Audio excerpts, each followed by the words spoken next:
Okay, magandang araw sa lahat. So may konting tips lang ako bago tayo bumibili ng e-bike, no? So nasa inyo na 'yon kung anong pinakasilig ninyo na pinakamagandang brand. Actually guys, mga madam, sir, so bago tayo bumili ng e-bike, kailangan natin piliin kung ito ba yung napili nating brand, talagang may mga trusted ba o hindi, ganun. So yun ang ano natin. Kasi marami nagsulputan na nagtitinda lang sa isang parang bahay lang, isa din yan.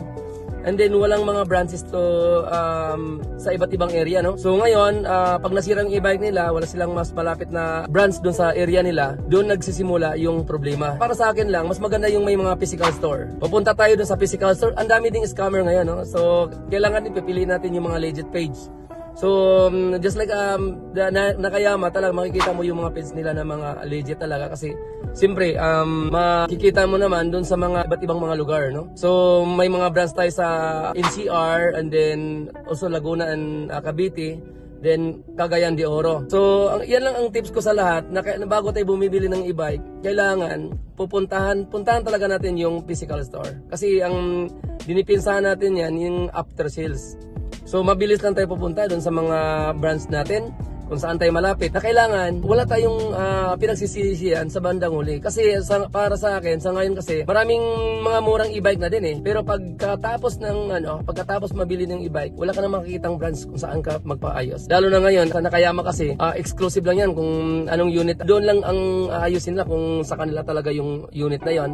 So may mga owner certificate, BIR safe, so kailangan kumpleto na yan lahat, and then warranty. Lalo na ngayon, nagbagsak price ang Nakayama Buting brands, no? So kung pupuntahan natin lahat, mas makaalis kayo, pwede nilang babaan pa yung price kapag pupunta kayo, warehouse price na. Halimbawa, pupunta kayo ng warehouse price na ang gagamitin nila ng mga prices kung pupunta kayo sa mga brands. And then, mas maganda din yan kasi secured pera ninyo. Alam nyo naman sa panahon ngayon. Huwag kayong maniwala sa mga magpapadala sa GCash dahil sa mag-deposit. Yan na, tips yan. Bawal tayong magpapadala sa online deposit. Wala nga kaming account na Nakayama mismo eh. Wala kaming account na sa bangko na Nakayama. Yan ang tandaan natin, yung lahat na mga buyers natin. Ang account lang natin is, pangalan mismo ng owner. So walang Nakayama na pangalan sa account, nasa bank account, wala yan. So huwag kayong maniwala dyan. Tips ko lang talaga na una, pupunta sa branch, mamili ng unit, kailangan satisfy yung pinipili yung unit. Kasi ang Nakayama kasi, ganito yon. Ang Nakayama, kapag pasok sa standard nila, yung mga unit na galing sa warehouse, sinisilik nila yan. Hindi sila basta-basta din mag-pull out sa warehouse. May mga past e-bike. Yung past e-bike, pwede nyo doon. So minsan, sige, pasa natin sa mga sa GS e-bike, ganon. So hindi yung mga ganong sistema. So kasi ang Nakayama, before magsilik yan sa warehouse is talagang pulido yan. Pag may hindi pasok sa quality control, out yan. So ganon siya. Yan ang tips ko. So doon natin pipiliin talaga natin yung mga standard company na katulad ng Nakayama. Wala kang pagsisihan diyan kasi maraming award yan eh.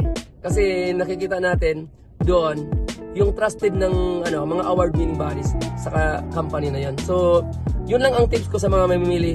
Pumunta, magsiyasat ng maayos, huwag yung online deposit, huwag yung magpapadala sa GCash. Isip na lang siguro kung pumunta kayo sa mag-deposit kayo dun sa may mismong branch kasi nakikita mo nyo yung physical store. So walang problema yon. So kayo mismo at saka kukuha kayo ng resibo. So yan ang mga tips ko sa ibang mamimili, yung mga ibang buyers na talagang piliin nyo talaga yung standard company. Yun lang man ang masasabi ko dyan. And then may mga units sa mismong mga branches at saka may mga technician. Isa pa din yung mga tips na ang after sales. So kailangan may mga technician na makikita kayo kagad doon sa shop na yon. So isa na yun ang Nakayama kasi araw-araw yan may nagro-robing yung sa mga area kung saan kayo. Then isa pa yun din, may mga technician mismo sa mga shop nila. Itong tips na to para naman to sa mga buyers na hindi maluluko ng mga dealers. Kasi karamihan kasi ngayon bibili lang tayo ng online tapos wala na hindi nga mapakita ang e-bike. So yun lang ang natin. Yun ang pinaka-importante natin. Bumili tayo dun sa mga standard company para hindi tayo mapiperisyo. So thank you, yun lang naman ang tips ko sa ngayon. So may mga other tips pa tayo na ipopost natin sa mga page natin. So thank you and good morning.